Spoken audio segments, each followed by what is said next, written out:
தாத்தா, தந்தை மற்றும் வாணி ஆகிய மூவரின் சராசரி வயது 53. தாத்தா, தந்தை, வாணி மூவரின் சராசரி வயது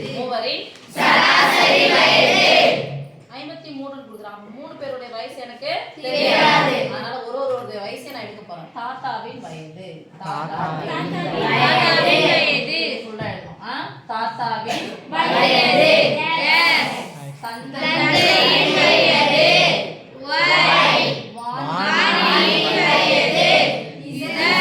நம்மள தானே எடுக்கிறோம். இப்போ சராசரிக்கு ஃபார்முலா நான் சொல்றேன். சராசரி ஈக்குவல் டு மொத்தம் பை எண்ணிக்கை. மூவரின் சராசரி வயது மொத்தம் என்ன பண்ணும்? மூணுத்தையும் கூட்டணும். எத்தனை பேர் இருக்காங்க? அப்ப எத்தனை கேள்விக்கு பதில் சொல்லக்கூடியதான் எண்ணிக்கை. அப்ப மொத்தம் பை எண்ணிக்கை. 3 பேருடைய வயசையும் கூட்டினா கிடைக்கும் பாருங்க. மொத்தம் எண்ணிக்கை எத்தனை பேர் இருக்காங்க? 3 பேர். அப்போ சராசரி அப்படின்னா மொத்தம் பை எண்ணிக்கை. 3 பேர் வயசையும் கூட்டி 3ஆல வகுத்தனா எனக்கு சராசரி கிடைச்சிடும். சராசரி மூவரின் சராசரி வயதுன்னு சொல்லி சராசரி அப்படின்னு சொல்லி கொடுத்தாங்க. சராசரி எத்தனை என்ன பண்ணோம்? என்னன்னு கொடுத்துருக்காங்க? 53. இப்போ இந்த வகுத்தலாம் இருக்கிற 3 சமக்குறியை தாண்டி இதை எடுத்து அப்படியே போட்டுருங்க. ஆட்டோமேட்டிக்கா இது போட்டோனே உங்களுக்கு அதான் கை வரணும். ஆனா தெரியணும் வகுத்தலா இருக்கிற 3 சமக்குறிக்கு அந்த பக்கமா போனா பெருக்கலா மாறும். மீனிங் என்ன இருக்கு பாருங்க. x y + 2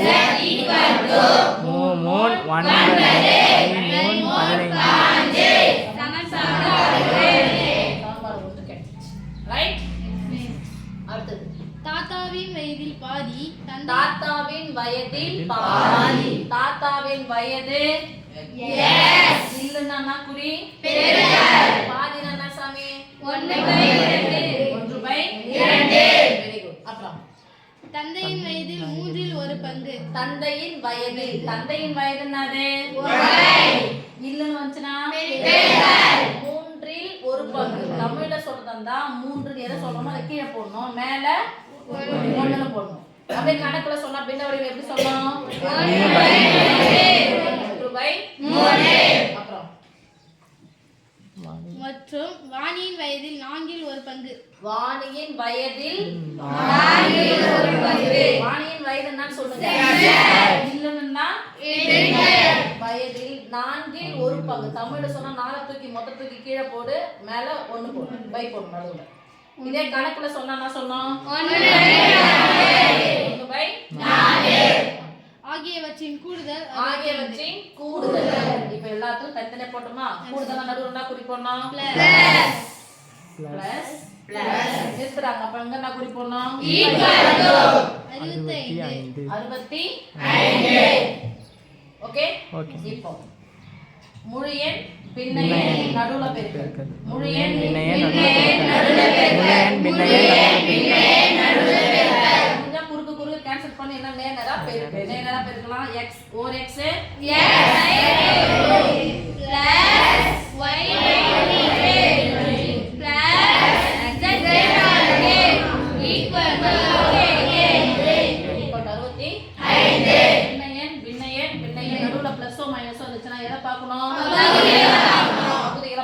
இரண்டின் மடங்கு தான் 4. அப்ப எதை மட்டும் எடுத்துக்கலாம்?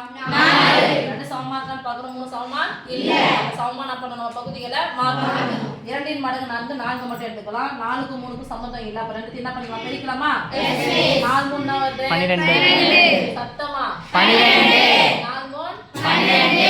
அப்ப பகுதியில என்ன வரணும்? 12 வரும். பகுதியில என்ன வரணும்? 12. பகுதியில ஏற்கனவே என்ன இருக்கு? 2 கூட எதை பெருக்கினா 12? 6. அப்ப பகுதியை 6ஆல் பெருக்கினால் தொகுதியும் 6ஆல் பெருக்க வேண்டும். இங்க அப்படியே பாத்துக்கோ. இத 4ஆல பெருக்குங்க. இங்க 3ஆல் 12. இத 4ஆல இங்க டிக்கெட்ஸ் தான் பெருக்கணும். இத எதால பெருக்கணும்? 3ஆல பெருக்கணும். பகுதி 3ஆல் பெருக்கினா தொகுதியும் 3ஆல் பெருக்க வேண்டும். ரைட்? புரியுதா? ஓகே. புரியுது. 6 into x எப்பவுமே கெழு வந்து முன்னாடி 6x by 12. 12 வந்தாலும் ஒரே இங்க 4 into y கெழு தூக்கி முன்னாடி போடுங்க. 4y 3z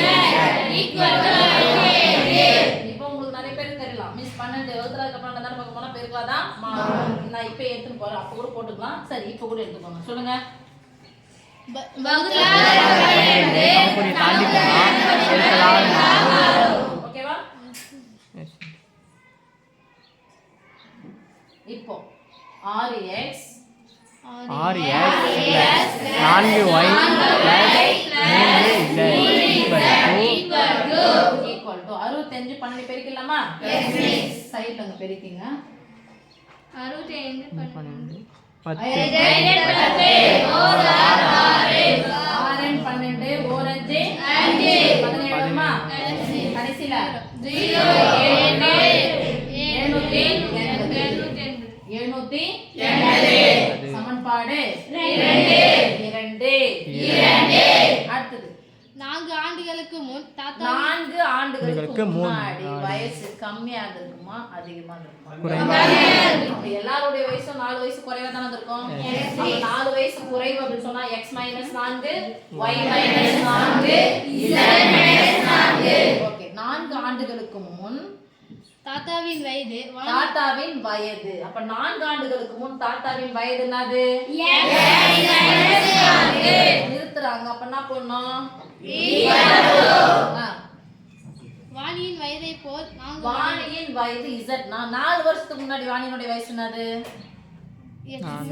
மைனஸ் z - 4 என்னத்துக்கு பேண்ட் வந்து மூச்சு நிக்கிறீங்க ரெண்டு பேரும்?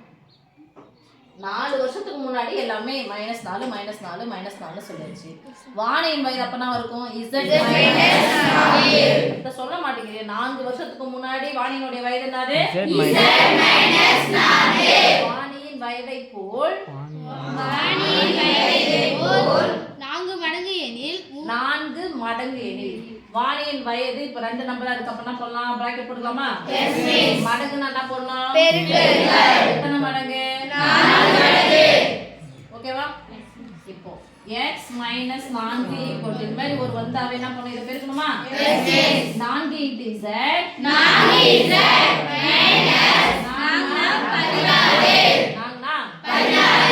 இப்போ முன்னாடி எதுமே என்ன நடக்குது அர்த்தம்? இந்த பிளஸ் 4z என்னென்ன பக்கம் வந்துச்சுன்னா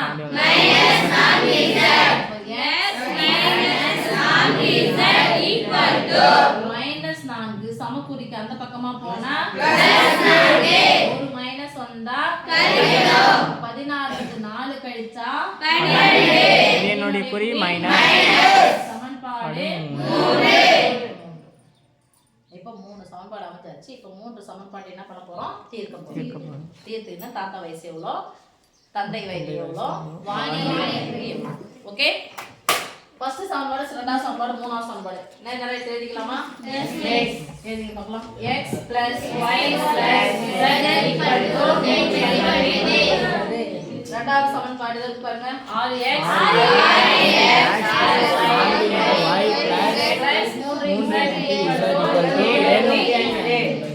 மூணாவது சமன்பாடு x - 4z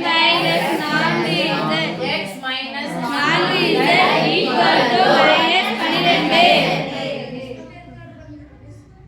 இப்போ இதுல யார் இல்ல பாருங்க.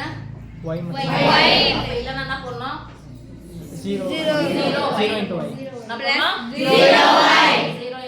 y இல்லவே இல்லனா 0. அது பக்கத்துல எதுவுமே 0 கூட இருக்கிறதுனால 0 தானே கிடைக்கும். இப்ப யார் இல்லையோ உங்களுக்கு பதிலா பிளஸ் 0y அதான் அந்த கேப் விட்டு எழுதலாம். ரைட்? இப்போ முதல் சமன்பாடு, இரண்டாவது சமன்பாடு, மூணாவது சமன்பாடு பார்க்கிறோம். முதல் சமன்பாடு கம்பேர் பண்ண மாட்டது xyz xyz x y இல்லாம இருந்துச்சு. நான் y போட்டோம். நான் y போடணும் 0y z ன்னு இருக்கு. சோ ஆர்டர் பிரகாரம் இருக்கு. அடுத்து நம்ம பார்க்க வேண்டியது கெழுக்கள்.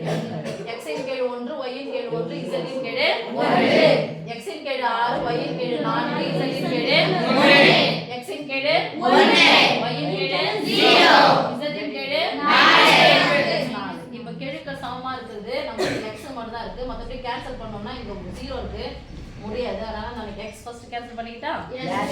அப்போ சமன்பாடு 1யும் சமன்பாடு 3யும் நேரா எழுதுங்க. x + y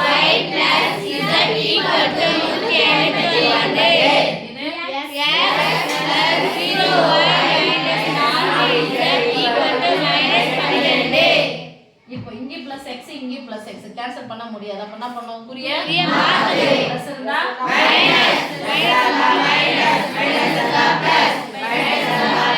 அப்ப குறிய மாத்தணும். பண்ண பண்ணிக்கணுங்க குறிய மாத்தணும். குறிய மாத்தணும்னா பிளஸ் எக்ஸ் மைனஸ் எக்ஸ் இங்க பாருங்க 0 ஆயினா ஒண்ணுமே இல்லைன்னு அர்த்தம். ரைட்? 0 ஆயினா என்னது? ஒண்ணுமே இல்ல. ஒரு y ல இருந்து ஒரு y போனா மீதி ஒரு y அப்படியே தான இருக்கும். இங்க பிளஸ் இங்க பிளஸ் நான் பண்ணோம் பிளஸ். எத்தனை z இருக்கு? ஒரு z 4 z கூட்டினா எத்தனை? 5 ஈக்குவல் டு ரெண்டுமே பிளஸ் 9 ரெண்டையும் கூட்டினா 11 இது 1 1 2 சரி 1 1 2 2 5 7 என்ன இருக்கு? 171 சமன்பாடு என்ன பண்ணணும்? இப்படி இழுக்கணும், இப்படி போட்டுடணும். அவ்வளோ சூப்பரா போடணும். எங்க கோடு போறோம் அங்க என்ன பண்ணோம்? அம்புக்குறியா முடிச்சுக்கணும். இப்போ சமன்பாடு நாங்க இப்போ அடுத்த ரெண்டு சமன்பாடு எடுத்து எதை தான் நான் கேன்சல் பண்ணோம்? எக்ஸ் தான் கேன்சல். 1ஐயும் 3ஐயும் எடுத்தாச்சு. அடுத்தது 1ஐயும் 2ஐயும் எடுத்தோம்னா இதை 6ஆல பெருக்கணும், ரொம்ப பெருசா போகும். சோ இது 6ஆல பெருக்கிட்டா கடைசி நம்பர் பாரு பெருசா தான போகும். நான் ரெண்டாவது சமன்பாட்டையும் மூணாவது சமன்பாட்டை எடுத்துக்கலாமா? 6x இருக்குது. இங்க எத்தனை x தாங்குது? ஒரு x. 6 வர வைக்கணும். எதால பெருக்கணும்? 6ஆல பெருக்க வேண்டும். அப்ப இந்த நம்ம எதால பெருக்க போறோம்? 6ஆல பெருக்க போறோம். எதை 6ஆல பெருக்க போறோம்? மூணாவது சமன்பாட்டை 6ஆல பெருக்க வேண்டும். ரெண்டாவது சமன்பாடு ஃபர்ஸ்ட் அப்படியே எழுதிக்கலாமா? ரெண்டாவது சமன்பாடு எழுதுங்க. 6x 4y 3z = 780. 4 குழந்தைங்க சொன்னா போதும். மத்தவங்க என்ன பண்ணணும்? அப்படியே நல்லா தூங்கும். அடுத்து இந்த சமன்பாடு எதால பெருக்க சொல்லியாச்சு? 6 × 6 ×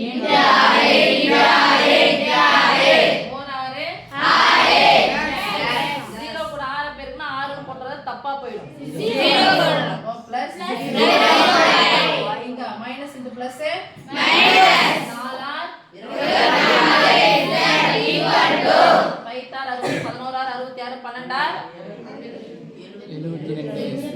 12r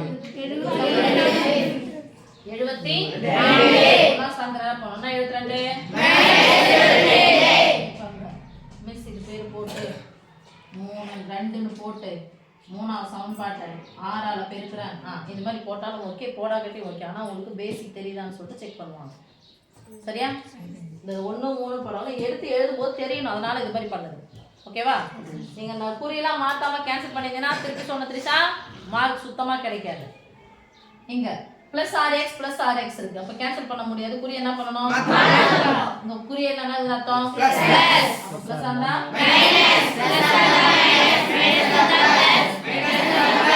குறிய மாற்ற அப்ப என்ன பண்ணணும்? −6x -6x 0 என்னது? ஒண்ணுமே இல்ல. அப்ப என்ன கிடைக்கும்? இங்கேயும் பிளஸ் இங்கேயும் பிளஸ் 24 கூட 3 கூட்டினா 27 ஈக்குவல் டு ரெண்டுமே பிளஸ் பண்ண வேண்டிய அவசியம் கூட இல்ல. இங்க 2 7 8 15க்கு 5 8 சமன்பாடு 5 சமன்பாடு 5. இப்போ 4வது 5வது பார்க்கறோம். இங்க 4y இருக்கு. இங்க எத்தனை y இருக்கு? ஒரு y. அப்ப இத எதால பெருக்கணும்? 4ஆல பெருக்கணும். சமன்பாடு 4ஆல பெருக்கணும். போடுங்க 4 × y 4y. இங்க 4 போடுங்க, ஒண்ணுமே போடுங்க. இங்க 4 இங்க 4 ஐனா 20 பிளஸ் 20 இது நேரா போட்டுட்டா 4y பிளஸ் 20 ஈக்குவல் டு 4 7 4 28 மீதி 2 இங்கே போட்டேன். டைம் வந்து சேவ் பண்றதுக்காக போடுறேன். ரைட்? அஞ்சாவது சமன்பாடு 4வது சமன்பாடு 4ஆல பெருக்கி கீழே போட்டனா இங்கே பிளஸ் இங்கே பிளஸ் அப்ப குறிய மாத்தணும். குறிய மாத்தணும். பிளஸ் ஆ மைனஸ் பிளஸ் ஆ மைனஸ் பிளஸ் 4y 4y ஒரு மைனஸ் இருந்தா 27 ல இருந்து 20 போயிடுச்சுனா மீதி ஏனோட குறி பிளஸ் போடனாலும் பரவாயில்ல மாறி z 852 ல இருந்து 684 போகும் 2 ல இருந்து 4 மாத்த முடியாது இடமாற்றம் செஞ்சா 12 ரைட்டா 12 இங்க ஆயிடும் 12 ல 4 கழிச்சா 4 ல இருந்து 8 நீங்க அது இடமாற்றம் செஞ்சா இங்க 1 14 ஆயிடும் இங்க 7 14 ல இருந்து 8 கழிச்சுனா 7 4 கழிச்சா 7 மடங்கு z 7 மடங்கு z 7 மடங்கு z என்ன வாய்ப்பாடு போடணும் 7 வாய்ப்பாடு கூட்டலாம் கழித்தலாம் பெருக்கலாம் பெருக்கலாம் இருக்கிற 7 நாலு பக்கம் போச்சுனா ஒரு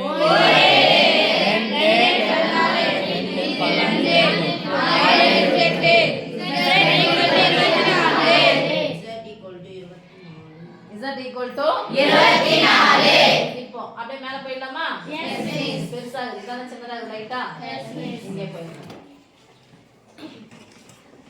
மதிப்பு போய் இங்க போறோம் 4 ல 5 போறோம் y plus z equal to 71 y plus ஐந்தாவது பெருக்கல் அப்படியே பெருக்குறோம் 4 5 இங்கலாம் போடுங்க 5 * z இதல மதிப்புனாது y plus பெருக்கலுக்கு ஃபர்ஸ்ட் என்ன பண்ண அண்டர்லைன் பண்ணிக்கோங்க அப்பதான் பெருக்கணும் உங்களுக்கு தெரியும் 5 நாங்க 20 க்கு 0 2 10 பிளஸ் ஆ இருக்கிற 120 அதனால பக்கம் போச்சுனா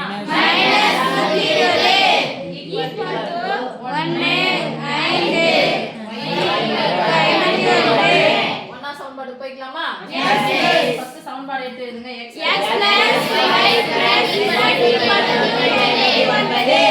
x னுடைய மதிப்பு எனக்கு தெரியாது பிளஸ் y னுடைய மதிப்பு 51 பிளஸ் z னுடைய மதிப்பு 24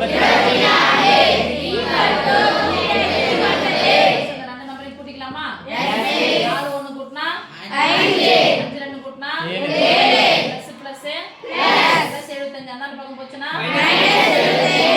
கழிச்சா 4 யாருடைய மதிப்பு x னுடைய this implies not therefore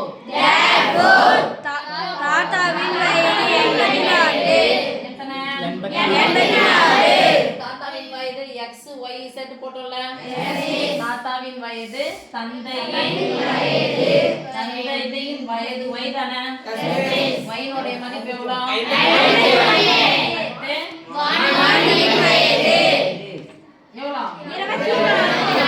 வயசு போகும்போது ஆண்டுகள்னு சொல்லிட்டு போகணும் அந்த ஆண்டுகள் தமிழ் எழுதினாலும் ரைட்டு இங்கிலீஷ்ல எழுதினாலும் ஓகே இயர்ஸ்க்கு நீங்க பபிள் சவுண்ட் கூட விட்டுருங்க YEARS கூட விட்டுருங்க என்ன எழுதலாம் YRS